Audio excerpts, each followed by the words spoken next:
Hello everyone, स्वागत है आप सबका आपके अपने यूट्यूब चैनल निमेज नॉलेज पॉइंट पर। आज हम लोग जनरल स्टडीज एमसीक्यूज का सेट 38 करने जा रहे हैं। किसी भी कॉम्पिटिटिव एग्जाम की तैयारी अगर आप कर रहे हैं तो ये क्वेश्चन आपके लिए बहुत इंपॉर्टेंट है, आप इनको जरूर करके जाएं। चैनल पर नए हैं तो चैनल को सब्सक्राइब कर लीजिए, वीडियो अच्छी लगेगी तो उसको लाइक करना है और अपने फ्रेंड्स के साथ जो है वो ज्यादा से ज्यादा वीडियो को शेयर करना है ताकि और लोग भी जुड़ पाए। स्टार्ट करते हैं। फर्स्ट क्वेश्चन है, चंद्रगुप्त मौर्य के पश्चात सिंहासन पर कौन बैठा था? तो चंद्रगुप्त मौर्य जो है उन्होंने धनानंद नंद वंश के अंतिम शासक धनानंद को हराकर जो है उन्होंने मौर्य वंश की नींव रखी थी। ठीक है, उनकी मृत्यु के पश्चात उनका बेटा जो था बिंदुसार वो गद्दी पर बैठा था। ठीक है, जो चंद्रगुप्त मौर्य है, चंद्रगुप्त मौर्य उनके जो बेटे हैं वो है बिंदुसार। ठीक है, तो इनके बाद बिंदुसार गद्दी पर बैठे थे और बिंदुसार के बाद जो है वो अशोक गद्दी पर बैठे थे, सम्राट अशोक। ठीक है, चंद्रगुप्त मौर्य जो है वो अगर पूछा जाता है कि उनकी मृत्यु कैसे हुई तो ये अंतिम टाइम पे जैन मुनि भद्रबाहु से इन्होंने जैन धर्म की शिक्षा ली थी। जैन धर्म की दीक्षा जो है वो इन्होंने ली थी। किससे? भद्रबाहु, जो कि एक जैन मुनि थे। ठीक है, ये आपने याद रखना है। फिर ये इनके साथ कर्नाटका के श्रवणबेलगोला चले गए थे। ठीक है, श्रवणबेलगोला कर्नाटका में चले गए थे, श्रवणबेलगोला में। ठीक है, याद रखना है। वहां पर जाके जो है मैसूर में है, ये मैसूर में था। ठीक है, कर्नाटका में। यहाँ पर जाकर जो है वो इन्होंने क्या किया था? उपवास किया था और उपवास के दौरान ही जो है वो इन्होंने अपना शरीर जो है वो त्याग दिया था। जैन धर्म में अगर कोई उपवास के द्वारा अपना शरीर त्याग देता है ना तो इस पद्धति को संलेखना बोलते हैं। संलेखना, संलेखना या संथारा।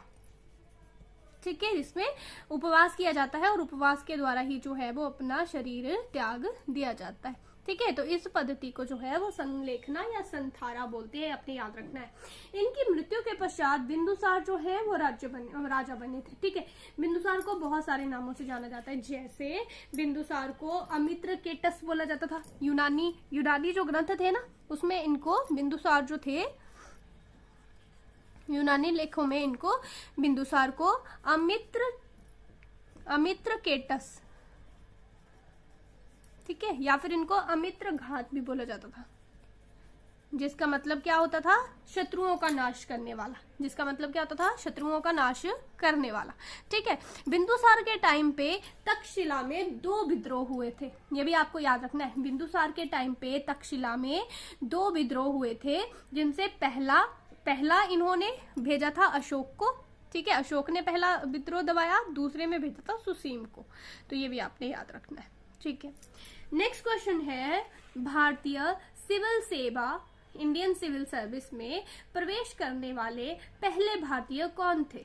ठीक है, तो हमने एक बार पहले क्वेश्चन डिस्कस किया था कि भारत में सिविल सेवा के जनक किसको बोलते हैं। भारत में हम लोग सिविल सेवा के जनक किसको बोलते हैं? तो लॉर्ड कॉर्नवालिस को, लॉर्ड कॉर्नवालिस को। ठीक है, पहले सिविल सर्वेंट जिन्होंने पहला सिविल सेवा का एग्जाम पास किया और फिर उसकी ट्रेनिंग की वो थे सत्येंद्र नाथ टैगोर।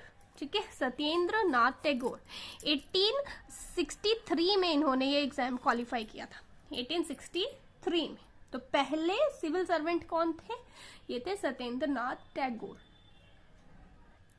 नेक्स्ट क्वेश्चन है, 1908 ईस्वी में 6 वर्ष के कारावास की सजा स्वतंत्रता संग्राम के किस गरम दल के नेता को दी गई थी? ठीक है, तो गरम दल के नेता जो थे लाल बाल पाल अरविंद घोष, इनमें किसको दी गई थी? बाल गंगाधर तिलक को। बाल गंगाधर तिलक को क्यों दी गई थी? देखिए, आपने याद रखना है ये 1908 की घटना है। इससे पहले 1907 में कांग्रेस नरम दल गरम दल 2 दलों में बट गई थी। ठीक है, तो अंग्रेजों ने उस चीज का फायदा उठाया और वो लोग जो थे वो गरम दल वालों को दबाने लगे। ठीक है, उनके ऊपर मतलब मुकदमे चलाए जाने लगे। तो बाल गंगाधर तिलक जो है इनके ऊपर मुकदमा क्या चलाया गया? जो हमारे बाल गंगाधर तिलक थे इनके 2 पत्र थे। ठीक है, एक मराठा जो कि अंग्रेजी भाषा में छपता था। ठीक है, 2 अखबार थे ना, एक मराठा अंग्रेजी भाषा में छपता था और एक था केसरी, केसरी, ठीक है, जो मराठी भाषा में छपता था। ठीक है, तो इनके ऊपर क्या आरोप, इनके ऊपर मुकदमा चलाया गया कि जो केसरी इनका पत्र है उस पर जो है इनके जो लेख है ना वो राजद्रोह वाले हैं, मतलब इन्होंने जो ब्रिटेन जो सरकार है, ब्रिटिश सरकार, उनके खिलाफ बोला है। ठीक है, उनके खिलाफ मतलब ये बात करते हैं। होता क्या था, ये जो भी इनके पत्र थे, इनमें जो भी इनकी अखबारें थी, इनमें ये क्या छापते थे, जो बाल गंगाधर तिलक थे ये लोगों को जागरूक करते थे, है ना, कि हमारे साथ जो है वो ब्रिटिश गलत कर रहे हैं। ठीक है, और हमें जो है वो जागरूक होना चाहिए, तो ये लोगों को जागरूक करते थे। ठीक है, तो उसी के लिए ये जो भी लेख लिखते थे उसी में इनके ऊपर एक राजद्रोह का मुकदमा चलाया गया अंग्रेजों के द्वारा। ठीक है, राजद्रोह का, कि इन्होंने हमारे खिलाफ जो है वो लिखा है। तो केसरी में जो भी लेख इन्होंने लिखे थे उनके लिए इनके ऊपर राजद्रोह का मुकदमा चला था। ठीक है, और इनको 24 जून 1908 को जो है वो इनको कहाँ भेज दिया गया था, मांडले जेल थी म्यांमार में। ठीक है, मांडले जेल, बर्मा। ठीक है, उस टाइम बर्मा बोलते थे ना, हम अब म्यांमार बोलते हैं। ठीक है, तो इनको मांडले जेल भेज दिया था, कितने वर्ष के लिए, 6 वर्षों के लिए। ठीक है, आपने याद रखना है। उसी टाइम जेल में रहकर ही इन्होंने 2 पुस्तकें लिखी हैं। एक तो गीता रहस्य लिखा है इन्होंने। ठीक है, एक तो गीता रहस्य पुस्तक किसकी पुस्तक है, बाल गंगाधर तिलक की। गीता रहस्य किसकी पुस्तक है, बाल गंगाधर तिलक की। ठीक है, एक इनकी पुस्तक है, ये तो फर्स्ट हो गई, ये इन्होंने जेल में लिखी है वहां पे। दूसरी इन्होंने लिखी है आर्कटिक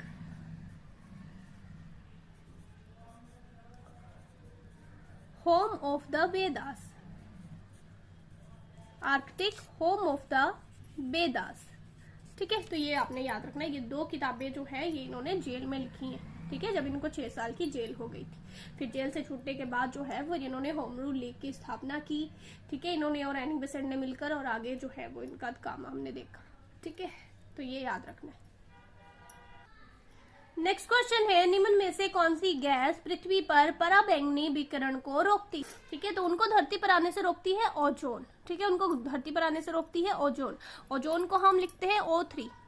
ठीक है, O3 ये ऑक्सीजन के 3 परमाणुओं से मिलकर बनी हुई है। ठीक है, O3 इसको बोलते हैं, तो ये आपने याद रखना है। ओजोन परत जो है, ओजोन गैस जो है वो हमारे, ये कहाँ पाई जाती है, ये भी याद रखना है, ये पहले भी डिस्कस किया है मैंने। ठीक है, ये कहाँ पर पाई जाती है, समताप मंडल में, समताप मंडल। ठीक है, पृथ्वी का 2nd मंडल होता है ना, सबसे पहले क्षोभ मंडल, फिर समताप मंडल, मध्य मंडल, आयन मंडल और बहिर्मंडल। ठीक है, तो समताप मंडल पे ये पाई जाती है, ये आपने याद रखना है। अच्छा, ओजोन परत जो है उसको कौन हानि पहुंचाता है, कई बार ये भी पूछ लेते हैं। तो जो जेट विमान होते हैं या फिर जो रेफ्रिजरेटर है, इनसे जो धुआं निकलता है ना, ठीक है, हमारे AC वगैरह जो इनसे धुआं निकलता है, तो ये जो वो जो धुआं है, ठीक है, वो जो गैस निकलती है उनसे, ठीक है, वो जो गैस निकलती है उनसे, वो जो है वो इस ओजोन परत को जो है, मतलब हमें दिखती तो नहीं है, लेकिन वो जो गैस है वो इन जो ओजोन परत है हमारी उसको नुकसान पहुंचाती है, उसको क्षति पहुंचाती है। ओजोन जो लेयर है हमारी, जो पृथ्वी पर इन पराबैंगनी किरणों को आने से रोकती है, जो कि हमारी स्किन के लिए और भी बहुत तरीकों से जो है वो हानिकारक है हमारे लिए। ठीक है, तो ये आपने याद रखना है। नेक्स्ट है, मूंगफली का मूल स्थान है। मूंगफली मूल रूप से कहाँ की उपज है ये, तो ब्राजील की। ठीक है, ब्राजील की है ये, दक्षिणी अमेरिका की। ठीक है, तो ये दक्षिण अमेरिका में, ब्राजील में। अच्छा, मैंने आपको जब हम लोगों ने घास के मैदान किए थे तब मैंने आपको बताया था कुछ उष्ण कटिबंधीय स्थान और कुछ शीतोष्ण कटिबंधीय स्थान। वहां पर हमने किया था कि ब्राजील किस एरिया में पड़ता है, उष्ण कटिबंध में पड़ता है ना, भूमध्य रेखा के पास पड़ता है। कर्क रेखा से और मकर रेखा के बीच वाले क्षेत्र होते हैं जो कि उष्ण कटिबंध होते हैं। कर्क और मकर रेखा के बीच वाले क्षेत्र उष्ण कटिबंध। तो मूंगफली भी क्या है, एक उष्ण कटिबंधीय पौधा है। ठीक है, उष्ण कटिबंधीय पौधा है, ये भी याद रखना है, उष्ण कटिबंधीय पौधा है ये एक। और ये मूलतः कहाँ का पौधा है, ब्राजील, दक्षिण अमेरिका और उसके आसपास के क्षेत्रों में जो है ये पाया जाता है। ठीक है, कभी कभी इसका वानस्पतिक नाम पूछ लेते हैं तो वो भी आप बता सकते हो, आर्केस हाइपोगिया।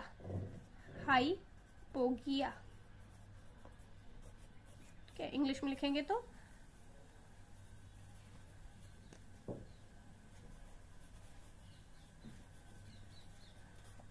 ठीक है, तो ये भी आपने याद रखना है। नेक्स्ट है ऊपरी ब्रह्मपुत्र घाटी में पाया जाने वाला मुख्य खनिज कौन सा है? पेट्रोलियम।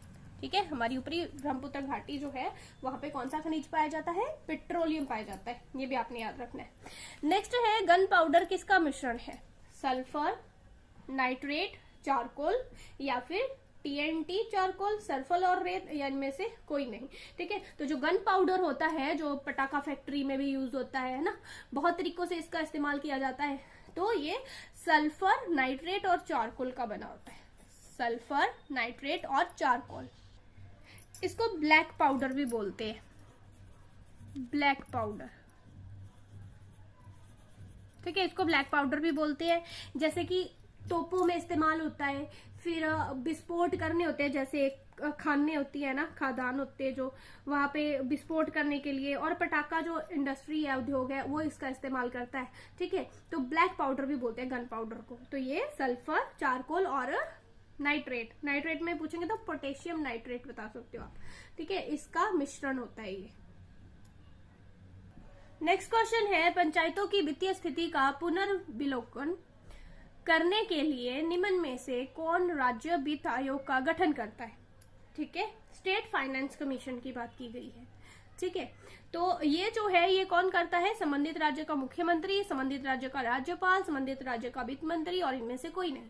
ठीक है, तो ये है संबंधित राज्य का राज्यपाल। कौन से आर्टिकल में दिया गया है? देखिए आर्टिकल 243 झ, आर्टिकल 243 झ। ठीक है, इसमें क्या लिखा गया है कि जो भी राज्य का राज्यपाल होगा वो हर 5 वर्ष के लिए बनाया जाता है। ठीक है, 5 वर्ष के लिए जो है वो पंचायतों का जो भी, पंचायतों में जो भी वित्त दिया जाता है ना, उसकी जांच पड़ताल करना, उसको जांचना ना, उसके लिए, और पंचायतों की वित्तीय स्थिति का पता लगाने के लिए एक राज्य वित्त आयोग का गठन करता है। ठीक है, तो कौन करता है? राज्यपाल। उस राज्य का राज्यपाल करेगा, 5 वर्ष के लिए करेगा, और आर्टिकल भी बता दिया 243 ज। ठीक है, नेक्स्ट है उच्चतम न्यायालय की प्रथम महिला न्यायाधीश कौन थी? ठीक है, उच्चतम न्यायालय की प्रथम महिला न्यायाधीश जो है वो थी सुश्री एम फातिमा बीबी। ठीक है, एम फातिमा बीबी जो है ये हमारे उच्चतम न्यायालय की प्रथम महिला न्यायाधीश थी। लेकिन अगर आपसे मुख्य न्यायाधीश पूछ लिया जाए तो अभी तक कोई भी नहीं बनी है। भारत में अभी तक उच्चतम सुप्रीम कोर्ट में कोई भी चीफ जस्टिस नहीं बनी है। ठीक है, न्यायाधीश तो बनी है, यहाँ पे बच्चे कंफ्यूज होते हैं ना, लेकिन मुख्य न्यायाधीश नहीं बनी अभी। न्यायाधीश कौन बनी है पहली? तो सुश्री एम फातिमा बीबी। ठीक है, लेकिन अभी तक मुख्य न्यायाधीश कोई भी महिला जो है वो उच्चतम न्यायालय में अभी तक मुख्य न्यायाधीश नहीं रही है। ठीक है, याद रखना। नेक्स्ट क्वेश्चन है मिस वर्ल्ड 2021 का खिताब किसने जीता है? ठीक है, तो मिस वर्ल्ड 2021 का खिताब जो है वो जीता है करोलिना ब्लावस्का। करोलिना ब्लावस्का। ठीक है, कहां से है? पोलैंड से, पोलैंड से। आपको बताना है कि मिस यूनिवर्स 2021 कौन बनी है, कहां से है, उनका नाम आपने कमेंट बॉक्स में मेरे को कमेंट करके टाइप करके फटाफट से भेजना है। ठीक है, तो मिस वर्ल्ड 2021 कौन बनी है? मिस वर्ल्ड 2021 बनी है करोलिना ब्लावस्का, जो कि पोलैंड की है। और मिस यूनिवर्स आपने मुझे बताना है, तो जल्दी से टाइप करिए। तो ये आज के क्वेश्चंस थे। अगर आपको वीडियो अच्छी लगी है प्लीज प्लीज प्लीज चैनल को सब्सक्राइब जरूर करना है, वीडियो को लाइक करना है और अपने फ्रेंड्स के साथ शेयर करना है। मिलते हैं नई वीडियो के साथ। Thank you.